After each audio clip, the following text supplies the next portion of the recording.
Hello, welcome to my channel the world of সুমনে। তোমাদের সকলকে জানাই স্বাগত। আর পুজো শুরু হয়ে গেছে, অনেকে ফেসবুকে স্ট্যাটাস দিচ্ছে যে প্রথম বা দ্বিতীয়ার দিনেই মোটামুটি অষ্টমী নবমীর মতো ভিড় হচ্ছে বিশেষ বিশেষ কিছু প্যান্ডেলে। তো আজকের যে ভিডিওটা সেটা হচ্ছে যে পুজোর প্ল্যানিং বা কিভাবে ঘুরবে। তো অনেকেই ফোনে বা হোয়াটসঅ্যাপে তোমরা জিজ্ঞাসা করছো। তো পুজোর প্ল্যানিং বলতে এক একজনের এক এক রকম হয়।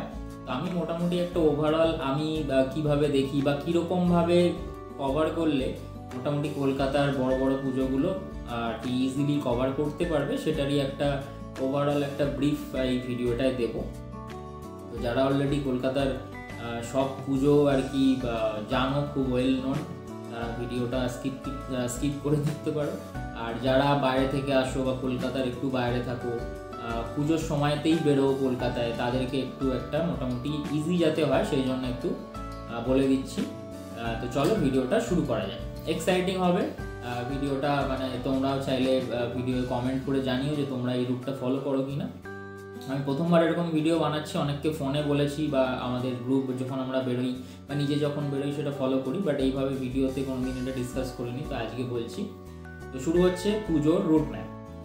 তো প্রথম কথা হচ্ছে যে তুমি কলকাতায় কোন জায়গায় আছো এবং তোমার কোন ট্রান্সপোর্টটা কনভিনিয়েন্ট সেটার উপর ডিপেন্ড করবে এই প্ল্যানটা অনেকটা। তো আমি যেরকম চেষ্টা করি যে জায়গাগুলো মেট্রোয় কভার করা যায় সেইটা পুজোর সময় কিন্তু বেস্ট, কারণ রাস্তায় প্রচুর ভিড় থাকে, কলকাতার রাস্তায় প্রচুর ট্রাফিক থাকে। তুমি যদি 4 হুইলারে যাও, বাসে যাও, আর হচ্ছে যদি বাইকে যাও, সব জায়গায় মোরাললেস সেম, প্রচুর ক্রাউড পাবে। তো বেস্ট আমার কাছে হচ্ছে মেট্রো। পরপর ফ্রিকুয়েন্টলি থাকে 3-4 দিন তো রাত্রিরে মেট্রো চলে, মোটামুটি ওই সপ্তমী অষ্টমী নবমী 3 দিন তো চলেই রাত্রিরে। তো মেট্রোটা অ্যাভেল করার চেষ্টা করবে। তো প্রথম মেট্রো রুট ধরে একটা তোমাদেরকে এক্সপ্লেন করে জানাচ্ছি। তো মোটামুটি যদি 3টে ভাগে আমি ভাগ করি, আমি 3 দিন স্পেশালি যদি ভাগ করি, তো 3 দিনের মধ্যে প্রথম দিন যেটা আমরা কভার করি সেটা হচ্ছে পঞ্চমীর রাতে, যেটা আমরা করে থাকি, তো সেটা তোমরাও করতে পারো। তো আমরা মোটামুটি শুরু করি হচ্ছে যে ট্রেনে করে বা মেট্রো করে। তোমরা যদি ট্রেনে যাও তাহলে শুরু করতে পারো বালিগঞ্জ থেকে, যে কোনো জায়গা থেকে যদি তোমরা আসো, যদি লোকাল ট্রেনে করে আসো তাহলে বালিগঞ্জ। তো বালিগঞ্জ থেকে শুরু করে আমরা প্রথমে কসবার দিকের যে 3টে ঠাকুর হয়, বোসপুকুর, শীতলা মন্দির এবং আর একটা ঠাকুর হয়, নামটা মনে পড়ছে না। তো ওই ঠাকুরগুলো প্রথমে তোমরা দেখে নিতে পারো। ওটা তোমরা ওই বালিগঞ্জ স্টেশনে নামলে সেখান থেকে জাস্ট ওপরে ব্রিজে উঠেই তোমরা বাসে করে চলে যাবে একদম শীতলা মন্দিরটা খুব ভালো ঠাকুর হয়। সেখান থেকে দেখে আস্তে আস্তে বোসপুকুর আর একটা ঠাকুর আছে, দেখে তোমরা হেঁটেও আসতে পারো ওই ব্রিজটা, বালিগঞ্জের যে ব্রিজটা, সেই ব্রিজটা ক্রস করে, বা তোমরা চাইলে ওই বাসেও আসতে পারো। সেখান থেকে এসে পড়ে যাবে তোমাদের একডালিয়া। তো একডালিয়া কলকাতার ওয়ান অফ দ্য ওল্ডেস্ট এবং পপুলার পুজো। একডালিয়ার ঝাড়টা তো অসাধারণ। একডালিয়ার পরে তোমরা উল্টো দিকেই দেখে নিতে পারবে সিঙ্গি পার্ক থেকে তোমরা বেরিয়ে দেখে নিতে পারবে হিন্দুস্তান পার্ক থেকে তোমাদের হেঁটে চলে আসতে হবে হচ্ছে তিধারা সম্মেলনী। উল্টো দিকে রয়েছে বালিগঞ্জ কালচারাল, সেটা চাইলে তোমরা দেখতে পারো। বা তিধারা সম্মেলনী থেকেই যে রাস্তাটা যেখানে এক্সিট হয় সেটা দুদিকে ভাগ হয়ে যায়, একটা যায় হচ্ছে দেশপ্রিয় পার্ক, একটা যায় হচ্ছে ম্যাডক স্কোয়ার। তো আমরা হচ্ছে ম্যাডক স্কোয়ারে আগে চলে যাই। ম্যাডক স্কোয়ারে গিয়ে, যেহেতু ম্যাডক স্কোয়ার একটা খুবই ইউথদের ক্যাচিং একটা পুজো, তো ম্যাডক স্কোয়ারে গিয়ে তোমরা প্রথম যে রেস্ট, একটা হল্ট নেওয়ার ব্যাপার, সেটা তোমরা নিতে পারো। তোমরা কখন যাচ্ছ সেটার উপর ডিপেন্ড করবে। তোমরা যদি তার আগে কোথাও দুপুরে যদি যাও, আমরা যেহেতু রাত্রিরের প্ল্যানটা করি, তো সেই জন্য আমরা ম্যাডক্সে গিয়ে মোটামুটি 1 ঘন্টার একটা রেস্ট নিই। সেখান থেকে ঠাকুর দেখে আমরা চলে আসি আবার টুয়ার্ডস ওই ব্যাকের পথে, যেখান দিয়ে আমি তিধারা থেকে বেরোলাম, সেখান থেকে দেশপ্রিয় পার্ক দেখে আমরা চলে যাই হচ্ছে কালীঘাটের দিকে। কালীঘাটে 3-4টে ঠাকুর আছে, সেটা দেখে চলে যাওয়া যায় চেতলা থেকে তোমরা চাইলে চলে যেতে পারবে হচ্ছে সুরুচি সংঘ, সেটাও অটো যায়। এইটা একটা রুট ম্যাপের মধ্যে পড়ে। আর যদি তোমরা সুরুচি সংঘ বা চেতলা না যাও, তাহলে কালীঘাট দেখে তোমরা সেখান থেকে মেট্রো করে আবার অনায়াসে যে যার গন্তব্যস্থলে পৌঁছাতে পারো। আর যদি সুরুচি সংঘ যাও, তার নিয়ারেস্ট স্টেশন হচ্ছে নিউ আলিপুর ট্রেন স্টেশন। ওই ট্রেনে করে তোমরা আবার শিয়ালদা বা যেদিকে যাবে সেইভাবে যেতে পারো। তো এটা অনেকটা বড় একটা প্ল্যান, বাট এটা আমরা এইভাবে কভার করি। এটা মোটামুটি এটা একদিনে রাখলে তোমরা যখনই যাও ইজিলি কিন্তু বেশ ভালো ভালো ঠাকুর এবং একটা ওয়েল প্ল্যান রুটে কিন্তু তোমরা ঘুরতে পারো।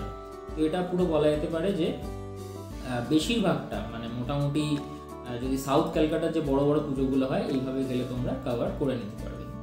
আরেকটা প্ল্যান হয় হচ্ছে নর্থ ক্যালকাটা। তো নর্থ ক্যালকাটা তোমাদের 2 দিন রাখতে হবে, কারণ নর্থ ক্যালকাটা 2 সাইডে অনেক ঠাকুর থাকে, মানে প্রচুর ঠাকুরের সংখ্যা অনেক বেশি নর্থ ক্যালকাটায়। তো সেখানে যদি তোমরা প্ল্যান করো তাহলে তোমরা শুরু করতে পারো হচ্ছে আমাদের টালা বারোয়ারি থেকে, টালা বারোয়ারি, টালা প্রত্যয়, এবং সেখান থেকে তোমরা চলে যেতে পারো হচ্ছে উল্টোডাঙ্গার দিকে, যেদিকে তোমার পাবে হচ্ছে উল্টোডাঙ্গাতে তেলেঙ্গা বাগান আছে, কর বাগান, কবিরাজ বাগান আছে, সেগুলো দেখে তোমরা চলে যেতে পারো শ্রীভূমি। তো এই প্ল্যানটাও বেশ অনেকটা বড় জায়গা নিয়ে, এবং এই ঠাকুরগুলো কিন্তু বেশ পপুলার। টালা প্রত্যয় তো বিগত 3-4 বছর ধরে খুবই পপুলার হচ্ছে, আর শ্রীভূমি। তো এই দুটো যেহেতু বড় হাই ভোল্টেজ রয়েছে, তো তোমরা শুরু করতে পারো টালা প্রত্যয় দিয়ে, তারপর টালা বারোয়ারি ওই দিকটা দেখে তোমরা এইটা একদিনে করে নিতে পারো। এবং যেখানে তোমরা মোটামুটি খাওয়া দাওয়া নিজেদের ওপর, যেখানে তোমরা প্ল্যান করো সেখানে খাওয়া দাওয়া করতে পারো। আরেকটা দিন তোমরা শুরু করতে পারো হচ্ছে বাগবাজার সার্বজনীন দিয়ে, যেটা নর্থ ক্যালকাটারই অন্য একটা সাইডে। তো বাগবাজার সার্বজনীন তোমরা টালাপত্রে আসতে গেলে নিয়ারেস্ট মেট্রো তোমাদের ওই শ্যামবাজার মেট্রো বা বেলগাছিয়া, আর যদি তোমরা বাগবাজার সার্বজনীনে আসো সেটা তো শ্যামবাজার মেট্রো। বাগবাজার সার্বজনীন দেখে তোমরা আস্তে আস্তে কুমোরটুলি, আইটলা, বেনিয়াটলা দেখে তোমরা চলে আসতে পারো শোভাবাজারের দিকে। শোভাবাজার থেকে তোমরা চলে আসতে পারো এদিকে নবীন সরকার স্ট্রিট, এই দিকটা হাতিবাগানে যে ঠাকুরগুলো হয় এগুলো তোমরা দেখতে পারো, জগন্নাথ মুখার্জি পার্ক, এগুলো দেখে তোমরা চলে যেতে পারো টুয়ার্ডস আবার আরেকটা যে মেট্রো স্টেশন পড়বে শোভাবাজার থেকে তোমরা সেন্ট্রালের দিকেও যেতে পারো, যেখানে একটা খুব চোর বাগানে খুব ভালো পপুলার ঠাকুর হচ্ছে। এইভাবে এই রুটটা কভার করতে পারো। তোমার হচ্ছে সেন্ট্রাল ক্যালকাটা, আর এটা নর্থ ক্যালকাটার হয়ে গেল।